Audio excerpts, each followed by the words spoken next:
What's up, everybody? It's your favorite timer's favorite nerd, and today we are looking at the Magic Square Megatron. This is on loan to me from Robert D. He was in no hurry to get it back. You want to know why? Because he bought a second one.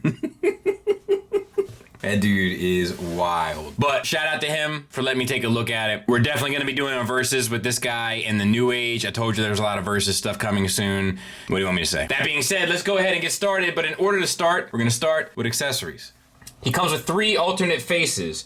1, I'm not gonna win the war. 1, I might win the war face. And 1, it's over prime face. They're all decoed the same way, and we'll talk about that when we get to the figure. Magic Square, I feel like, has been screwing this up a lot recently. We saw it with the Soundwave. Look, he comes with 2 left fist hands and 1 set of left and right posing hands. That's in addition to the left and right holding hands that you saw in the opening footage. I'm sure this was supposed to be a left and right fist hand, but that's not what we got here. He comes with his helmet. Forgive any paint on my fingers, I'm working on a diorama. He comes with this helmet, sculpted to the nines, not a lick of paint, but it's really well sculpted. That'll sit right down on his head. He also comes with this ace in the hole pistol from the movie. Once again, this could have actually used paint and there's none applied, but the sculpt is on the money. And he'll hold it just fine. While we're on the topic of the movie, he comes with the translucent lightsaber as well. Once again, could use paint. Once again, doesn't have it. And he'll hold that just fine. Of course, he comes with his arm cannon. Once again, sculpted well. This one doesn't really need the paint, so this one kind of gets away with it. That'll go into his forearm and then acts like a key and turn it so that it locks into place. The fusion cannon will work the same way in gun mode by just using the key and turning it. He also comes with this miniature version of himself in alt mode. This is probably so Starscream or Soundwave or anyone else can utilize it. And the cool thing about this is you can take this off and slide this through the hand and then connect it so it'll look like the character is holding it properly. Or if you just have it sort of laying around as a prop or whatever, you can have the proper kind of, bottom of it, so to speak. So that's a cool, thoughtful little accessory. He comes with a saw blade hand, with a kind of circular saw here, and the peg that utilizes just the same way the hand swap out feature does, which works just fine. And while we're swapping out hands with weapons, we might as well talk about this. Every Megatron has to have it. It's the translucent purple mace, chain, hilt. Looks good enough. It's what you would expect. And that plugs in just fine as well. While we're on the topic of maces, it comes with this chain with 2 screws at the end and then these 2 bits. And you can screw this in. I'm not going to do it.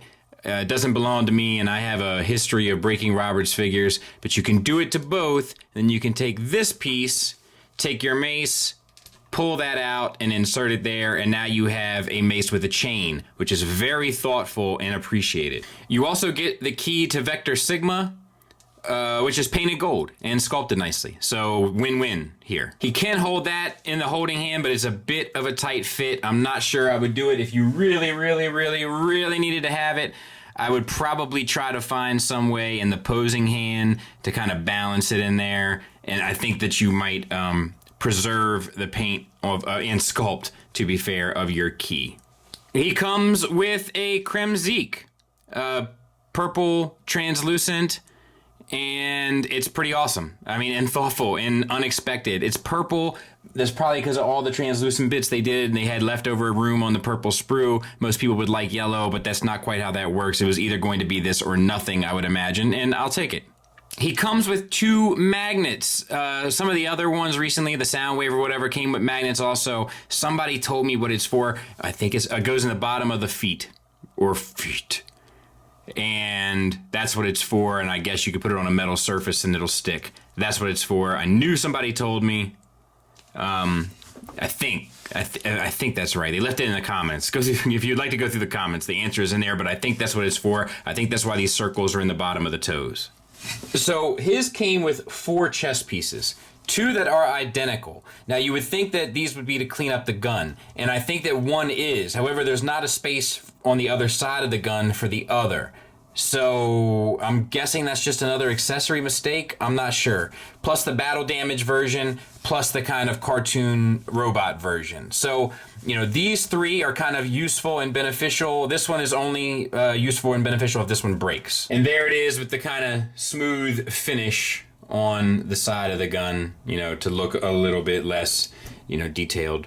I'm guessing is why that's there. I'm not sure why they gave you 2. And there he is with the beat up look. So it works. And he comes with extra gun bits, right? And they sort of do the same sort of stuff that they always do. They move about, they hinge up and down, they support things, they click into one another. I haven't really messed with this quite yet. How does it go? How does it go? Here it is. These 2 pieces insert.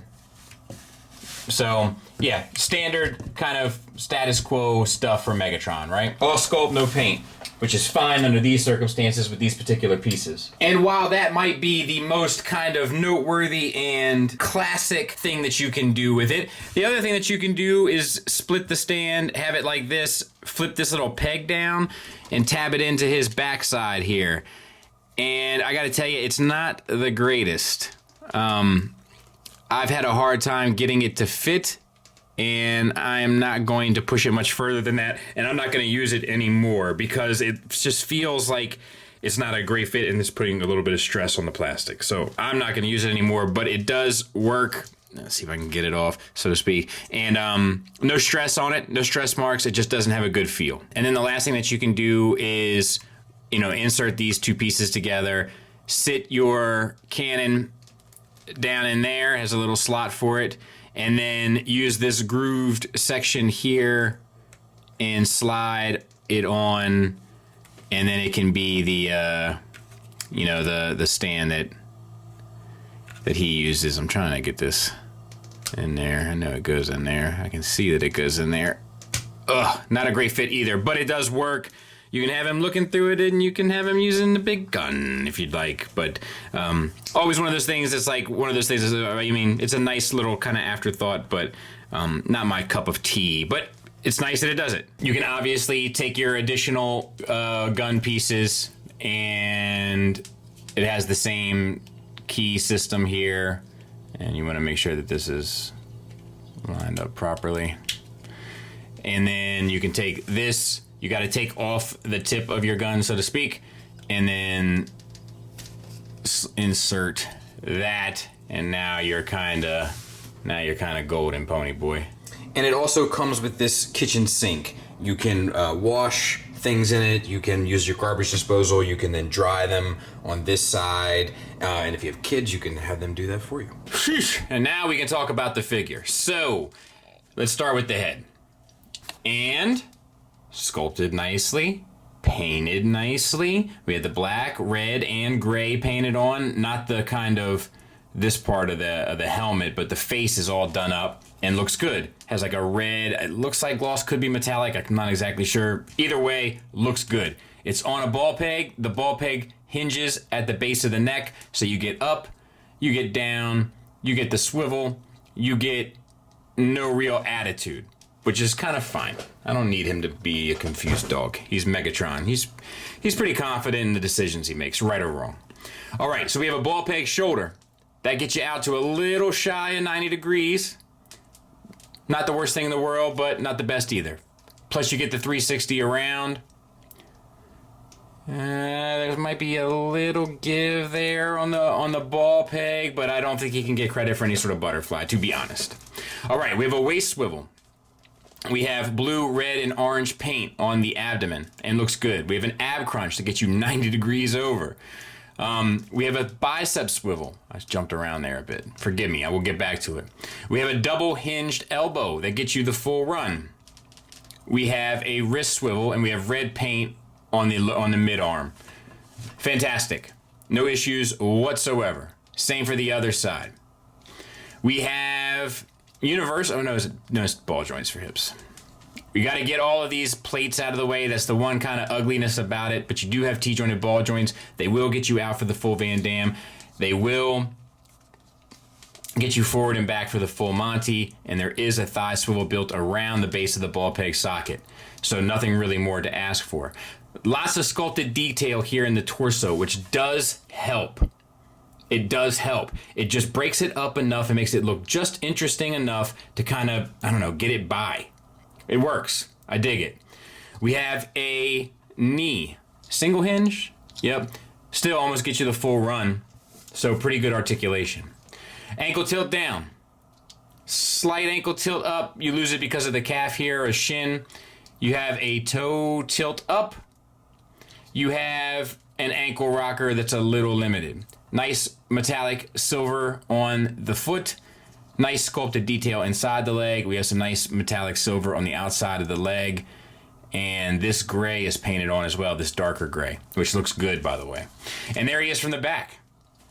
I mean, it's a pretty well done figure. Not for nothing. Size comparison wise, there he is with our Legends Tiger Tracks, which is to say our Iron Factory Old Scale Blaster and our Hasbro Legends Stunnicon guy. So larger than both of them, which is a good sign. And there he is next to Iron Factory Torn, and I'm also good with that. And there it is next to the New Age. And oh, I think we're going to have a good versus on our hands, fellas. This isn't the Starscream battle here. This isn't a knockout. We've got certain things done really well on one end. We've got certain things done really poorly on one end, and vice versa. So I'm really looking forward to getting into this. But there they are. And there it is with the scale chart for Magic Square. So take that for what it's worth. Looks like he's a little small, all cards being on the table. So let's get him transformed. Pull the arms out from the chest. I will tell you that when going back into robot mode, they can be a little tricky to get pegged in, a little bit due to the tolerances and a little bit due to the materials that Magic Square uses. Then extend the upper body. This back piece here, you want to bring this piece down, and you see it has a little tab there. You want to spin your barrel around so that that inserts into the notch. And then you can slide this bit out a taste, swing it around with the clowns from out of town, and stuff it back in there. Then for the head, you just open up this panel, face the head towards the barrel, spin the head in, and close it back down. The next thing you need to do is get the barrel pointed towards the front of the figure, and in order to pull that off, you got to get the trigger guard up and out of the way, and then you can spin the entire piece towards the front so that it's looking at you. Now we need to get the arms. So open up the shoulder, and then you want to open up the forearm.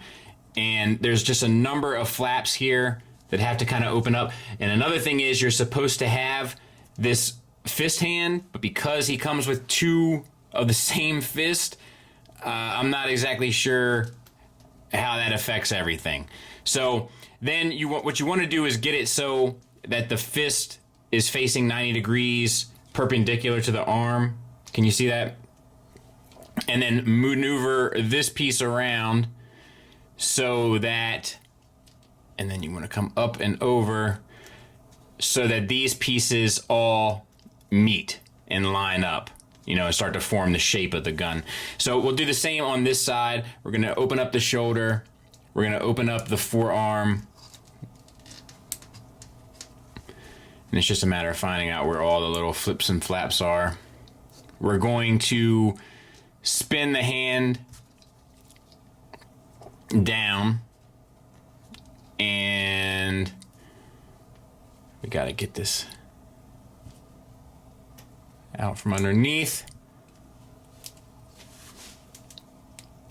There, up and over, and then aligned so that it forms the back of the, you know, the butt of the handgun. Now we need to form that up. So open up these, get them out of the way, butterfly these two sections back. Now as you bring this stuff together, keep in mind that this piece you need to account for and this piece you need to account for, but just start putting them and shaping them together in a way that starts to make sense. Most of it will be relatively intuitive, like that needs to spin around obviously to catch that piece, and that forms up pretty nicely. I think you're supposed to have the back of the hands, or there's the front of the hands. I can't remember. I might need to do one and one because of the because I have two right hands or whatever. All right, and then flip this section down, and then the hammer, so to speak, up. Now we need to get our spin on. So look, open up this pelvis and collapse the two inner pieces, and this will open up a bit more. Collapse the two inner pieces, or the side pieces of the pelvis, towards the center. So you see how these two mushroom caps are visible from the front? Well, we want them to be visible from the back. So just spin one side and then make sure that you're keeping an eye on what you're doing, because it's easy to kind of get disoriented. But then spin the other side.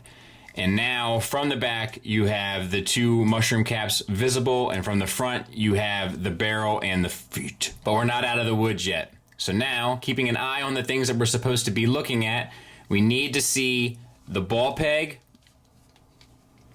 And it's a tight little tolerance. So just do what you can there. You can drop these down too, that'll help. What am I doing? Working against myself. So now, all right, so there. So now we have the ball pegs, and then this one's already done. We want to see the screw as well. All right, so we got ball pegs, screw, feet. Ball peg, screw, feet, mushroom cap, mushroom cap. Now we got to move on to the legs. And I'm going to be honest with you, I don't enjoy the leg transformation very much. But open up the inner tab of the inner leg. If there's something to flip, flip it. Then we have basically 4 sections here. You have the hammer, you have the outside of the gun handle, you have the back of the gun handle, and you have Megatron's foot. This is the piece that we need to get out of the way. So in order to do so, you need to disconnect the back of Megatron's leg from the outside of Megatron's leg. Then flip it down. That'll give you the clearance to close that panel. Once that panel is closed, you can see there's a sliding bar here. You can then slide that section up. Now, you can flip out the hammer. You can bring this section around on a double hinge, the back of the leg, and reconnect it with this interlocking system here. And there you have it. Now, on this side, bring this section back around and collapse that inside. Then your foot has a small slot at the front of it, and that will tab into a tab inside, and that is one leg. So we'll just repeat the same process. You want to split your inner leg section, flip it around, get it out of the way, and if there's something to flip, flip it. You want to disconnect the back of the leg from the side of the leg. And once you've done so, remember to pull your hammer out, so to speak, gentlemen. Be a gentleman while we're on the subject. And get this flap flipped. Now, in order to do so, you really need to bring down this back of the leg section, I have found, and get that in there. So and then slide this up. Once that's slid up, you use the double hinge for the back of the leg to interlock those two pieces. I'll try to show you a better view on this side. Bring in your inside panel, collapse it, and then bring your foot up and use that tab and that first notch to lock it together. And there they both are. Our next step is capturing this front hip skirt here. So in order to do so, bring this down. You're going to utilize the ball pegs, and I'm trying to show you, it's hard to, this channel here, that channel is going to lock around these tabs on the outside of the legs. And as you're doing that, you're also connecting these two tabs on the back of the heel. You're also connecting this tab in the foot to this slot in the other foot. And it's just a matter of finagling. So let's see if we can do it.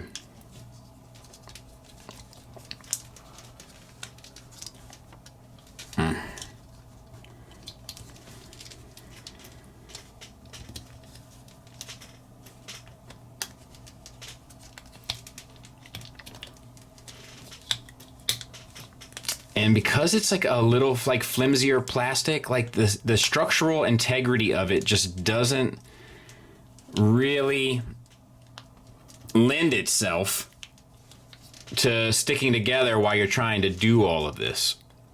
So But there it is, mostly. Lastly, we need to connect these pieces. So you got these tabs here, they'll go into there. And then the next step is to clear this corner around that edge, which can prove to be challenging.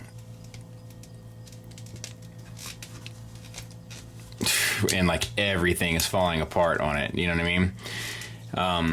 You know, and it's heavy-handed, Bobby, you know, I get it, I get it, but it doesn't change the fact that it's also,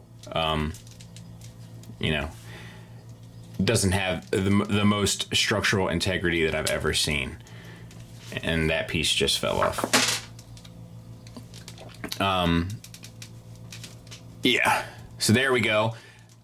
Last step, bring out these sections, and you can see 1, 2, 3, 1, 2, 3. So just finagle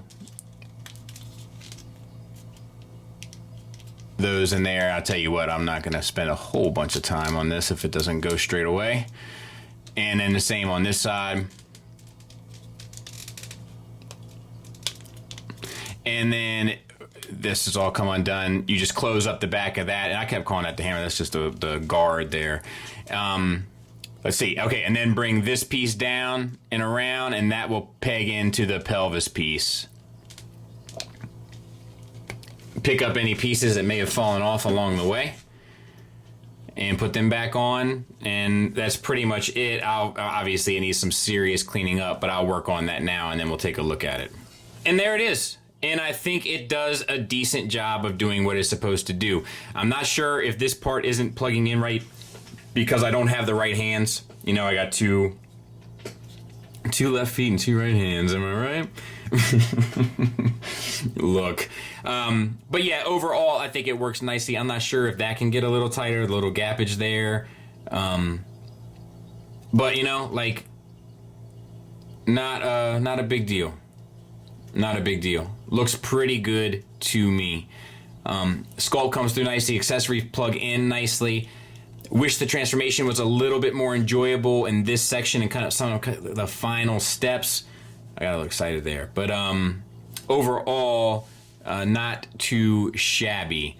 And, you know, still kind of impresses me every time that they actually kind of can get it into this shape, to be fair. Tiger Tracks. And just in case you kind of wanted to take a look at it without all the extra bits, you know, there it is as well. You know, it does the job, and it will even stand up for you. Tiger Tracks. Final thoughts-wise, let's start with the negatives. Most of my complaints center around the accessories. 2 right hands is kind of unforgivable, in my opinion. And I'm noticing a trend of this sort of stuff because it happened with the Soundwave too, where it's just like bizarre. I also got an additional chest piece that I don't need. I would have rather got the right hand and only one of the chest pieces. I also feel like most of the accessories could have used paint. It's the Magic Square materials. That's not all bad, but it's certainly not all good. And what I mean by that is it allows for some leniency and give when pulling off the transformation to kind of get pieces sort of unnaturally bent around other pieces in order to get the desired look and effect and transformation. However, it also doesn't feel of the most premium in regards to materials. So it's exactly what you would expect if you've ever dealt with a Magic Square piece before. It feels just like every other Magic Square release. And the only other negative I have is I am not crazy about the engineering regarding the legs and kind of the final touches of getting the gun into proper gun mode. I don't really mind the upper body transformation, but the lower body is a little on the obnoxious side. And that's all I really got. Positives wise, it comes with a boatload of accessories, so that's nice. Most of them very usable, very appropriate, to include unexpected welcomes like the Crimsy. The sculpt is great, the proportions are wonderful, and even top the New Age, which to be fair is not their best proportioned figure of their career, but Megatron's a challenging character to do, so I get it. Articulation works across the board, got plenty of it. Could use a little bit more ankle rocker, but I think I'm splitting hairs. I think for a Legends class figure, I should be more than happy with what we have here, and to be fair, I am. Not a ton ton of paint, but it's there where it's appropriate, and it's applied well, sharp, clean, and vibrantly. Sculpt is on the money. Like, it's a solid release, man. I'm curious to see how they're gonna shake out on the verses, but I think overall, display-wise, certainly, I prefer the Magic Square. And I say that, you know, I like the engine. Well, I don't want to start spoiling the verses, but it's a really well done thing, man, and I can definitely recommend it. Thanks for listening. Thanks for watching. Until next time, take care.